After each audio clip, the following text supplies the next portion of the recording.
Welcome to Real Estate Exposed, helping people in San Diego buy, sell, and refinance their biggest investment, delivering you timely truths, exposing important issues, and helping you get into the right home. Here are your hosts, real estate expert Daniel Beer, top-ranked professional by sales volume at one of San Diego's largest brokerages, and his mortgage partner, Todd Pianin, with over $2 billion in funded loans. How are you doing today? Because I'm doing incredibly well. I'm your host, Dan Beer, with Keller Williams Realty, the Beer Home Team, #1 Keller Williams agents in San Diego County, both by sides and volume, joined by Perry Young, the Perry Young, buyer specialist with the Beer Home Team. What's going on, man? Hey, Dan. Good to be here. So, in studio, not today, Todd Pianin, my co-host on a regular basis, our mortgage expert. He couldn't be with us. Perry taking his place. We have a wealth of information, a great mind to tap into for all things as far as they're concerned related to the buyer's experience.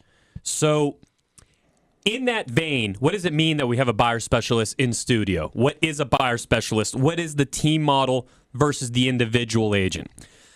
A major shift in the real estate industry, in the way that the best structured service is now putting itself together in residential real estate, is with this team concept. And the team concept was introduced by greats like Craig Proctor way back, and really popularized by Gary Keller, founder of Keller Williams, which has now become the biggest real estate company in all of North America, if not the world. I'd have to double check on the world statistic, but certainly in North America. And so Perry here with us today, buyer specialist on the team. On the team as well, you have listing specialists, showing specialists, inside sales inbound specialists, outbound specialists, operations manager, who reports to the COO above her. You have transaction manager or contract to close specialist. You have marketing coordinator. And of course, a rainmaker. All of that, all in one real estate team.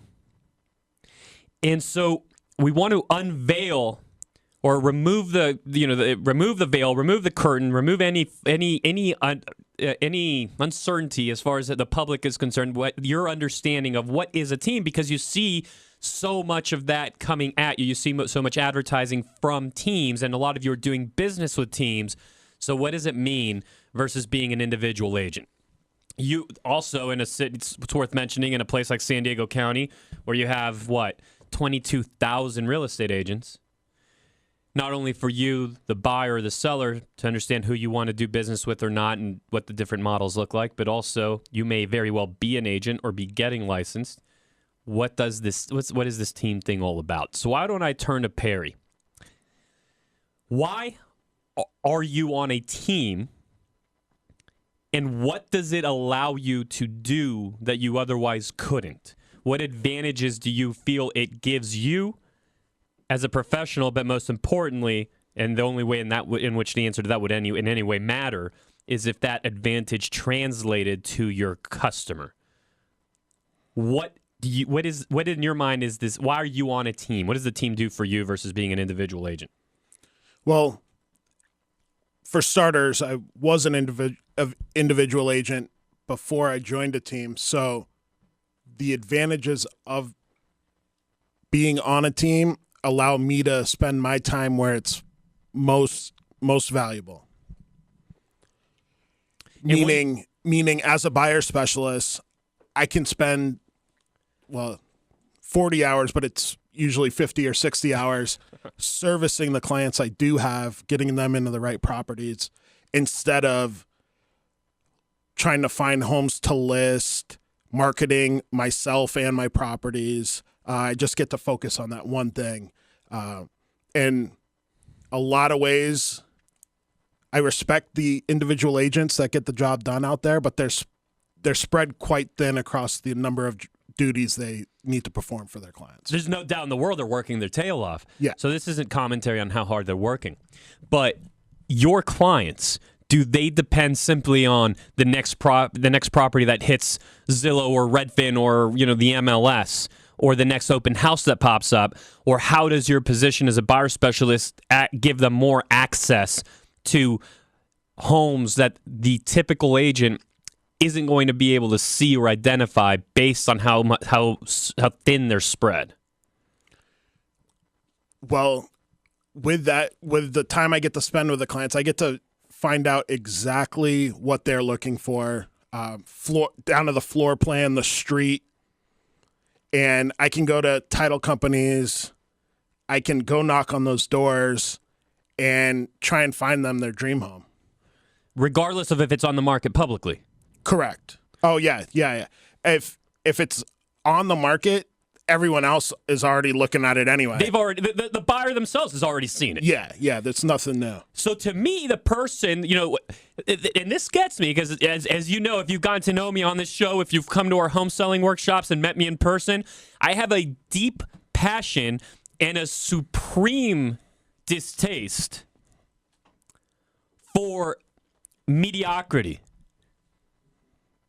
And to me, if you're buying a home and the only homes that are available to you are the homes that are available to everybody else, and yet your agent is earning a pretty substantial fee for the service, they're a door opener. And I'm not saying they don't deserve a fee, but there's a different fee associated with going, digging, finding, clawing, identifying property regardless of its status, as far as being publicly available or not, and simply opening the door to the homes that your client has already self-identified on public websites, that anybody can self-identify on public websites. There is a massive difference between those two. And the reason the team allows more access is because it allows focus. It allows focus. Have you ever noticed that you're better at what you focus at?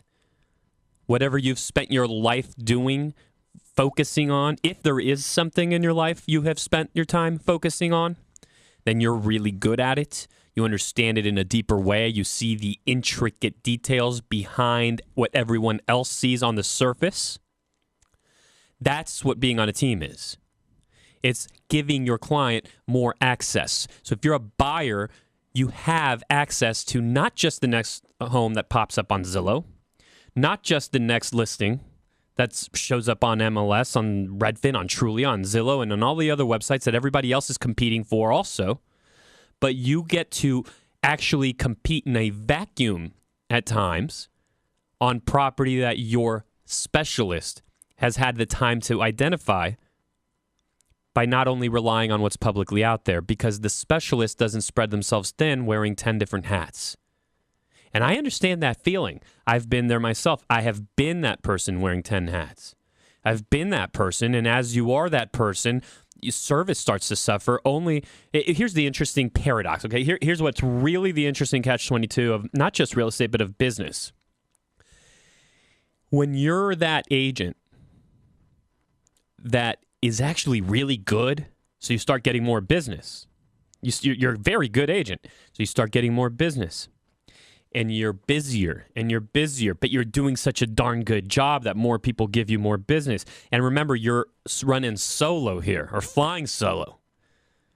So you're you're playing so many roles: the role of marketer, the role of phone answer, the role of buyer, of seller representative, of outbound, of inbound, of marketing. You're structuring your systems. You're structuring everything. And by the way, also servicing your client. So you do not have the capacity to elevate customer service and gain open access for your client. By the way, you're listening to Real Estate Exposed. Daniel Beer, the Beer Home Team, Keller Williams Realty, Todd Pianin, Home Street Bank. He's not with us today, so we have Perry Young in studio. If you want to discuss or understand or have a question real estate related, 800-676-2420 is the number. And say it one more time. I'm going to say it slower. 800-676-2420. The team concept is what you're used to. But for some reason, you've stopped expecting it from real estate. You're used to it at the doctor's office, where the doctor's not the one checking you in, sweeping the floors, taking x-rays, running back, running this way, that way. You're used to it during air travel, where there's different people involved. There's pilots, there's co-pilots, there's stewardess, there's all the different roles. You're used to it in nearly any business you interact with, but for whatever reason in real estate gets some kind of they're excused from running professionally. That's what we're passionate about fixing. That's why we're here. That's why we run our home selling workshops, and that is why we're going to spend more time with you here coming up out of the break. You're listening to Real Estate Exposed, News Radio 600 Kogo with Dan Beer. Perry Young in studio today. Phone number for us is 800-676-2420. Massive changes coming to the Hillcrest skyline. High rises coming in upward, and it's a massive shift into what that neighborhood could look like. So we're going to jump in on that. We're also going to have a discussion on leadership. It's good to be back with you. So a very popular San Diego neighborhood, a historic San Diego neighborhood, might be in for a very modern makeover. You're listening to Real Estate Exposed.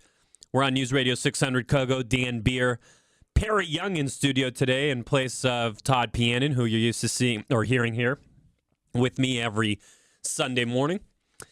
So Hillcrest, actually the neighborhood my wife and I first purchased in when we got married, it's looking like there are going to be 20-story plus high-rise buildings coming into Hillcrest, completely reshaping what the neighborhood looks like. And it's a very interesting change. I mean, this would be one of the most significant changes in cityscape, really, since downtown had its huge resurrection at around the time of of Petco being approved. And boy, the way that changed. So, Perry, you brought this to my attention, actually, because this is what you do. You go and you dig. You find out what's going on. And so, how do you see this playing out? I mean, what do you see as the future of Hillcrest, or what will the neighborhood be? Right? I mean, it's a massive change to have 20-story buildings in a neighborhood where there are such everything is low rise. Do you think this is going to be a continuing trend that'll start hitting other neighborhoods like a Rolando or like a University Heights, a North Park? I do. I guess this is the experiment. If it works here, then absolutely you'll see it in other neighborhoods. The one thing that really jumped out to me on it, Dan, though, is it's 15 property owners that are basically shifting the entire landscape of a neighborhood. Yeah, that's amazing, right? Yeah. Talk about an individual being able to make a difference. That's exactly. Go ahead. Sorry, I didn't mean to interrupt you, but that was shocking too when I saw that. Right, and I think it's with the effort the city's making to improve public transportation. I think that's going to go a long way to see if this is going to be a success or not. Think about that. It was somewhere in the range of 15 homeowners, 15 residents that drove this change. And so for how many times you hear people complaining about their situation, about their neighborhood, about what's going on around them. 15 residents. I'm trying to see if I can find the population, which I believe is about 55,000 people. Okay, 15 residents enacted this massive, massive change, and it's more than just the buildings, right? I mean, it's big, wide, walkable sidewalks. They're talking about, like you said, transportation changes. bringing in driverless vehicles, at more trolley access. And that has to happen because I don't know the last time you visited the neighborhood, but parking's already an issue. So if you bring 15,000 more people, what's that going to look like? Very, very, very interesting shift right there. So it'll be interesting to track that. It'll also be interesting to just see, who else starts to model after it. And if you think about it, a lot of people don't conceptualize the Hillcrest, Mission Hills area this way, Bankers Hill. But in essence, it really is our uptown to our downtown. And it's connected. I mean, you go right up at 5th Avenue, 6th Avenue, and it's connected all the way up.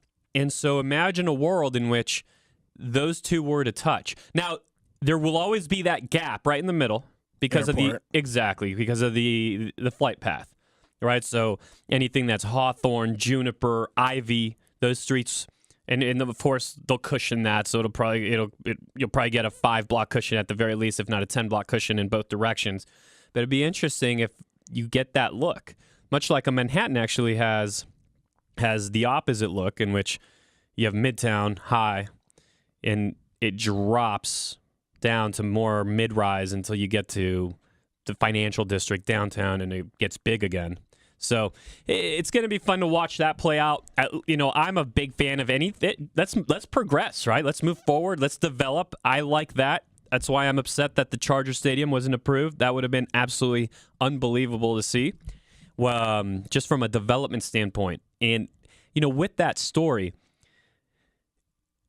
it's not a football story. It's a city of San Diego story. It's a who are we? It's an identity issue.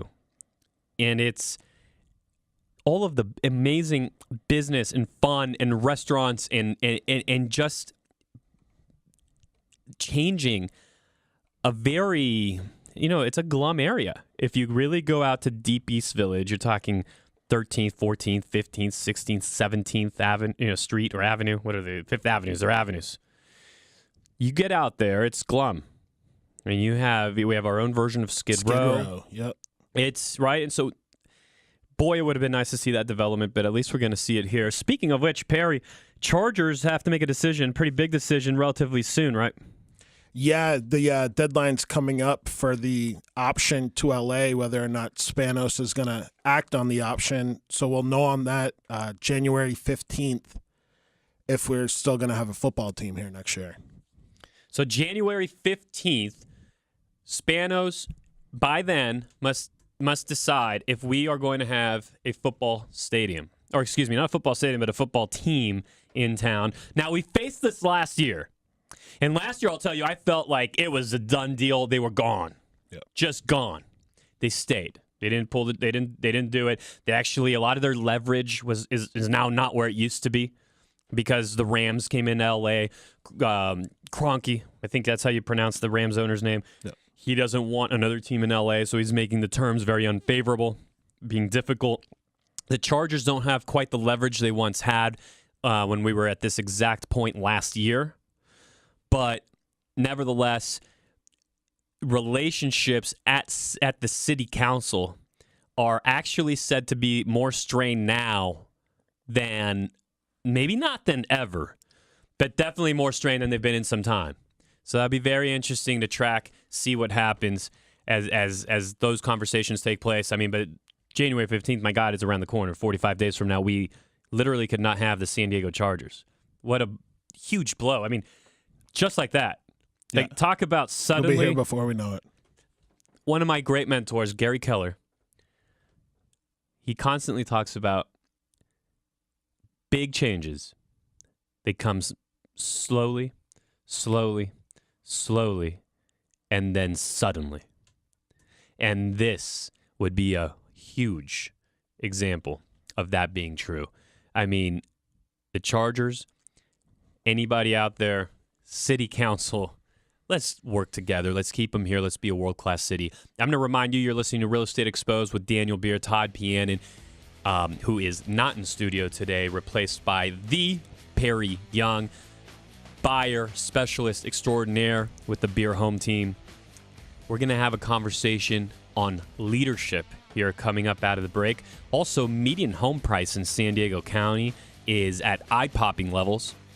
Is there concern of a downshift? Is there concern of a bubble, especially in the face of these rising interest rates? You're listening to Real Estate Exposed on News Radio 600 Kogo.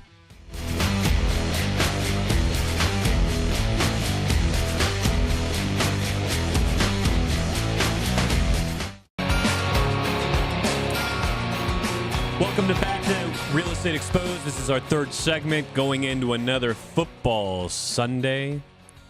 Chargers taking on the Tampa Bay Buccaneers. I will be at the game, ready to go. It'll actually be my first one of the season. First year without season tickets. So, anyhow, back to what the conversation is at hand. You're listening to Real Estate Exposed. Dan Beer in place of Todd Pianin today. We have Perry Young, buyer specialist extraordinaire at the Beer home team. And we're coming off an amazing, gangbusters, unbelievable home selling workshop just this past Wednesday. Packed house at noon, packed house at 6:30. And as you'll see from a lot of the video testimonials that we'll make available as they're just being edited and put together right now, beautiful reception to the ideas, the information. There's a lot of complexity involved with getting a full market response for your home sale. And the workshops were extraordinary. We will have them again. We don't know exactly yet when they will be, but we will have them again. And if you want to be at the front of the line because this past time was a full packed house, you may call in and just get yourself in line for tickets. Well, most likely you'll be having that sometime January, February timeframe. Number to call if you want your free tickets for the following workshop, or at least to get yourself in line. And you may have a buying or selling question. Heck, you might even have a question about a bathroom remodel. You call 800-676-2420. You call 800-676-2420.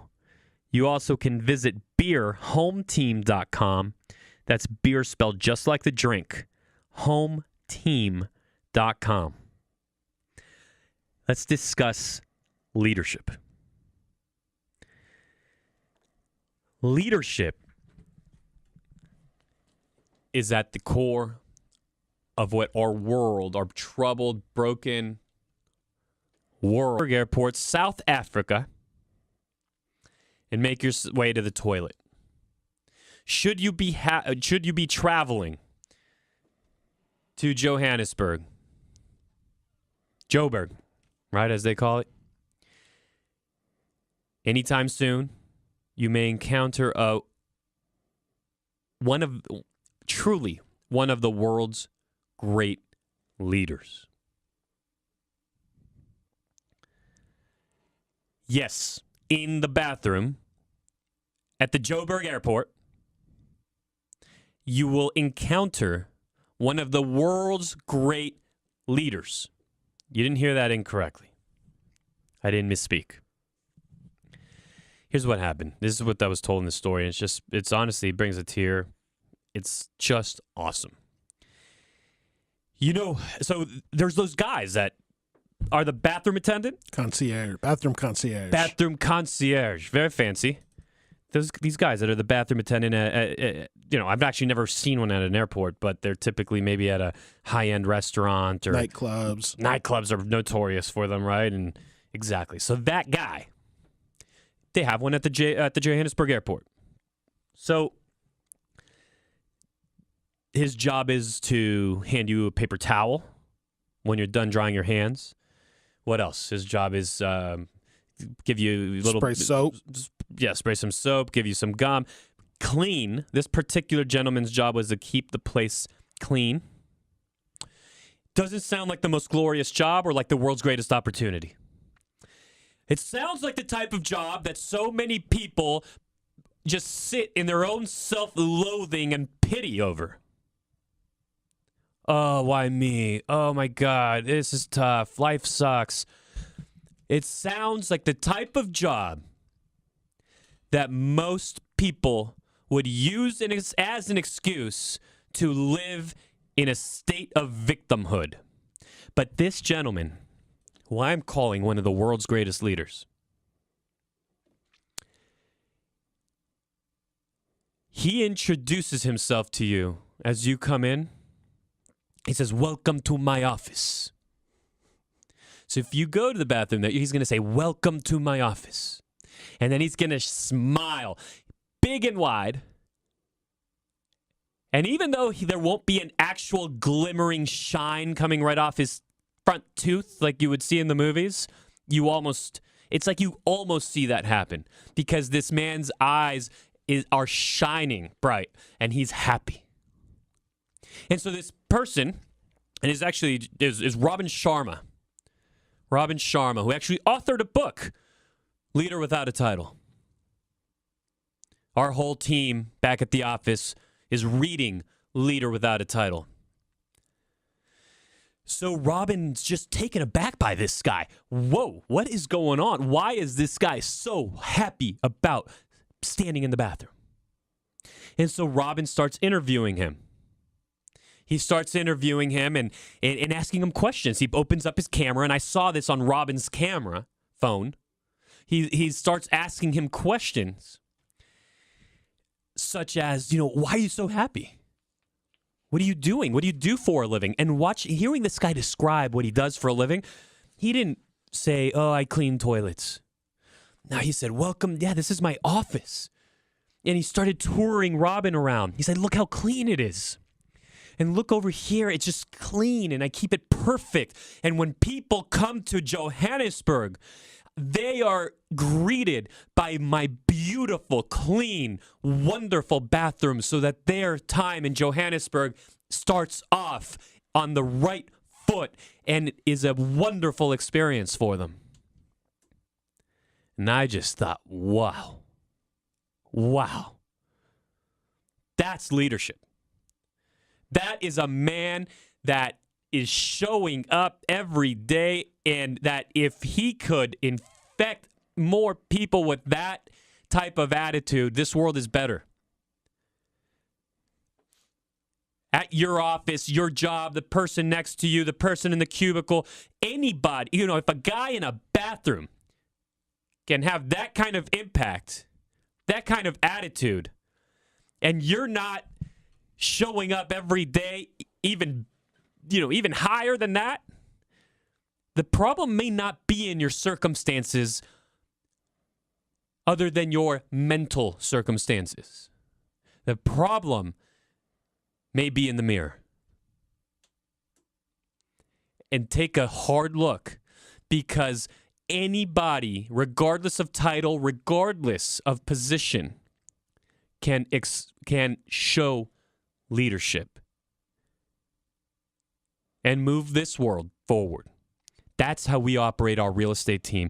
That is the type of people that we look for. That is the spirit we bring every day, from marketing coordinator to contract to close specialist to our phone call specialist to our inbound, outbound sales executives, you name it. That's the only acceptable way of life at the Beer Home Team.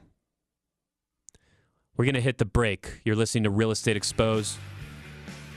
You're with Daniel Beer of the Beer Home Team, Perry Young, buyer specialist at the Beer Home Team, and we're going to be back with you to wrap up a beautiful Sunday. Next, if you want to reach out, you call 800-676-2420, or you just Google beerhometeam.com.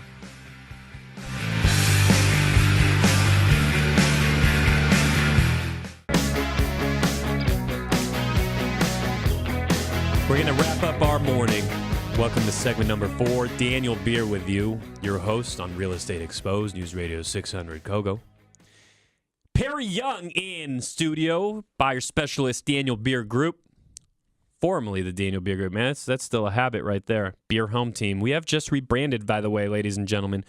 Rebranded from the Daniel Beer Group to Beer Home Team. Core values and service remain the same. Thank you very much, Perry. But San Diego, there's a big shift going on. have you taken a look at the median price? The median home price is north of $500,000, and so Perry brought this to my attention, and we talk a lot on this show of the shift. When's it coming? When are we going to shift down? Because it's not going to be rosy forever. And all those folks out there that believe it will be rosy forever are going to be the ones who you and I, the smart folk, are buying their properties once they allow them to drop to levels at which you and I want to buy. The shift is coming. The information and the ability to anticipate that shift is right here, wide open on the airwaves. Not a secret, yet only a couple of us will actually do something with it. We've been in a rising market now for a number of years, and invariably it will shift down. So we're always trying to track, where are we? Perry brings to my attention the median home price today is only $10,000 away and is at the highest point it's been since our peak. The late November 2005 peak of 517. We're at 508 today. How much higher can it go? How much higher will it go before we see at least some cycle? This doesn't mean, by the way, that the world's falling apart like it did previously. It doesn't mean that every loan done over the course of the last 5 years is a crap loan. They've been good loans. We're on much better footing. Nevertheless, it just doesn't go up without interruption. And that's a number you want to track. So that's not to say there isn't more upside. There very well may be. Actually, I believe there is. But how much more? So my takeaway, my advice, if you own property, you plan on selling in 2 years, you plan on selling in 3 years, you ought to look at being a seller today. If you're comfortable or want to or plan on holding the property through the cycle into the next peak, hold it, do not sell.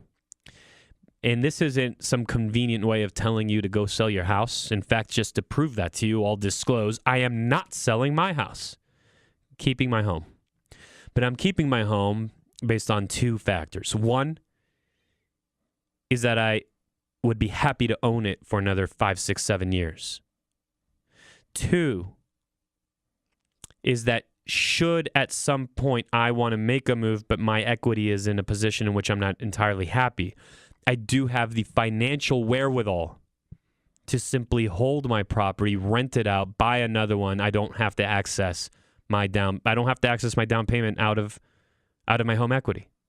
Full disclosure, that's just a fact. Okay, that's where I'm at. You may be in the same place, but you might be in a different place. The thing for sure is that if you know 100% you're a seller 24 months from now, you really ought to look at being a seller today, not just based on that shift, but how that shift could accelerate if these interest rates continue to rise. Because as those interest rates continue to rise, purchase power is going to continue to erode from your buyer. How do you see it, Perry? Yeah, looking at the numbers, obviously 517, the peak, we now know that number was essentially built on a house of cards. With the regulations and how we've gotten to 507, as you said, the foundation is much stronger there. And it's really, aside from new construction, we're looking at a supply and demand issue. I mean, just today, we're looking in Del Sur, there's 3 resales on the market in all of Del Sur. 3. Right? You're talking about a neighborhood where there's typically over an excess of 15. So there is a very interesting window here where you can sell into that market. You can sell into that market and then buy again whatever your long-term play is. Because if your current living situation isn't your permanent one for the next 5, 7, 10 years, you can sell today, buy into a market with low interest rates. And it's a double benefit to you. It's exactly what my own brother we just structured for him and what he just did. His living situation was one where it's not going to be ideal. He was in a condo. He just got married. Well, we all know that there's going to be changes. Kids are on the way. Dogs are on. There's changes on the way. So he bought a property in Carmel Valley because he locked in today's rates. So it's an interesting window where it's not always a buyer's market. It's typically a buyer's market or it's a seller's market. And you have this environment where sellers can benefit from the low inventory, buyers can benefit from the low interest rates. And those two economic conditions do not typically show up at the same time. So it's very, very, it is very unique. Especially at a time when people have rode equity up to these highs in the market. But you know what's the problem, Perry? Is we're covering a lot of ground.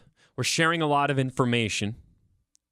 But information and ideas in the absence of implementation, action, of actually doing it. And this stuff is complex. It's complex stuff.